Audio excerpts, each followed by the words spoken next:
Well, EU Foreign Policy Chief Josep Borrell saying the Union is deeply concerned by Israeli raids on several Palestinian NGOs last week. In a statement saying that these actions are not acceptable and calling the move part of a worrying reduction of space for civil society in Palestinian territories. Also adding that there was no substantial information that has been provided by Israel to back up its allegations that the group serve as a front for terrorist activity. Earlier on Monday, The Guardian reporting that the U.S. Central Intelligence Agency was also unable to substantiate Israeli assertions over the group's alleged links to terrorism. And the latest development reportedly that 17 European ambassadors came to the Israeli Ministry of Affairs and met with a senior official saying that Israel failed to convince them that these 6 Palestinian organizations that were raided are ones of terrorism and that they will continue to finance them.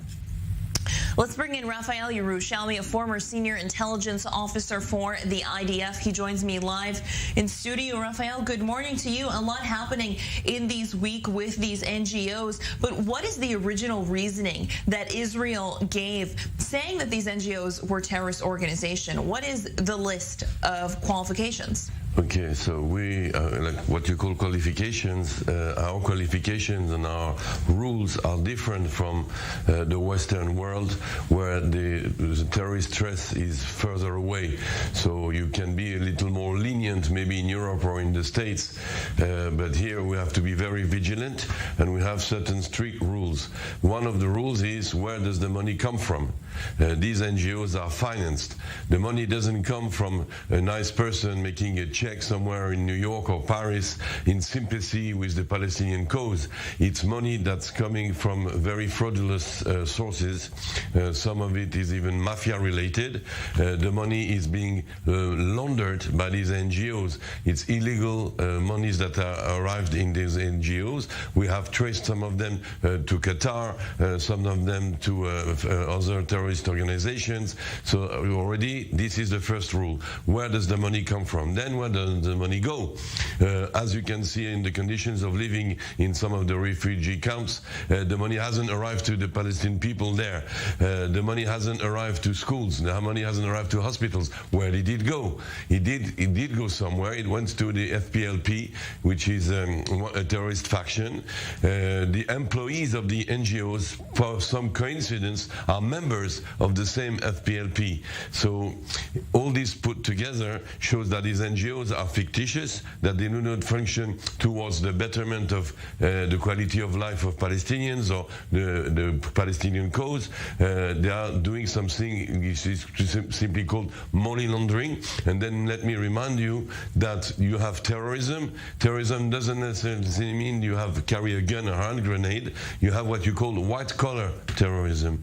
These are white-collar terrorists.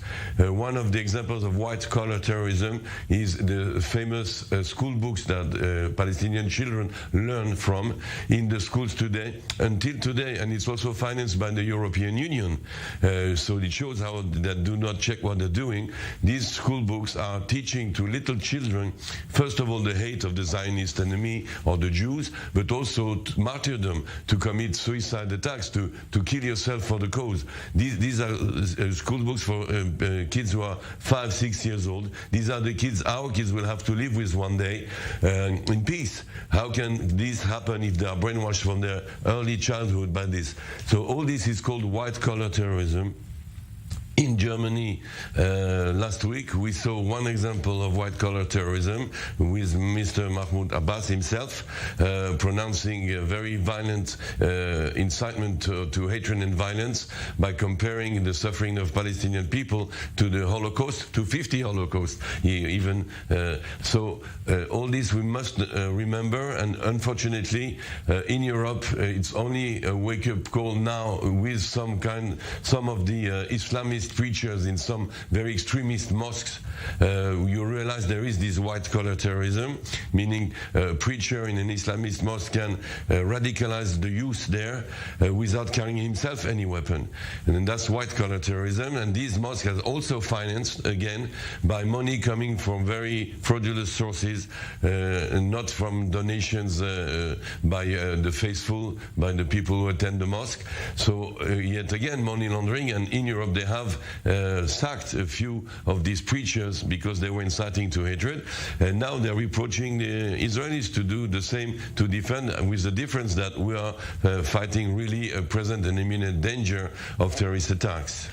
I think it's important to note the difference here between incitement and terrorism. Also, these groups, they're NGOs. They'll tell you that they're working for the Palestinian cause, working for women, for agriculture, for the defense of Palestinians, for prisoners, and they'll tell you that Israel is trying to silence what they say are alleged abuses of human rights. And all of these things that you just laid out, leaders from around the world, even the CIA, the U.S. Central Intelligence Agency, saying this is not sufficient enough evidence. So what happens now? Can Israel reverse this move given the international pressure? I don't think it will, because first of all, the Supreme Court saw that this whole procedure was legal and justified. As I said, the criteria are not the same. So it's like the notions of conflict and war. In the United States, they will start a conflict according to certain criteria. In Israel, other criteria. In France or in Italy, other. So we do not have the same criteria to judge what is a terrorist act or not a terrorist act. On the web, you have an example of what you just said. People who are just inciting. They're not terrorists themselves. They're not going to kill anybody. But on the web, they're inciting. They're even telling the youth how to build a weapon or how to build explosives. They are just as dangerous as those who they convince to do the act. And we think that we should treat the problem to the root. It's not enough to arrest a terrorist, and we do so, but to arrest a terrorist in the streets of Jenin or Hebron with a weapon on him, it's not enough. You have to go to the root. You have to go to the financing. Where does the money come from for his weapons? You have to go to the incitement. Who brainwashed him into be a young man to be willing to sacrifice himself? So all these things are at the root of the problem. We will certainly see what happens with all of this. Raphael Jerusalmy joining me live in studio. Thank you.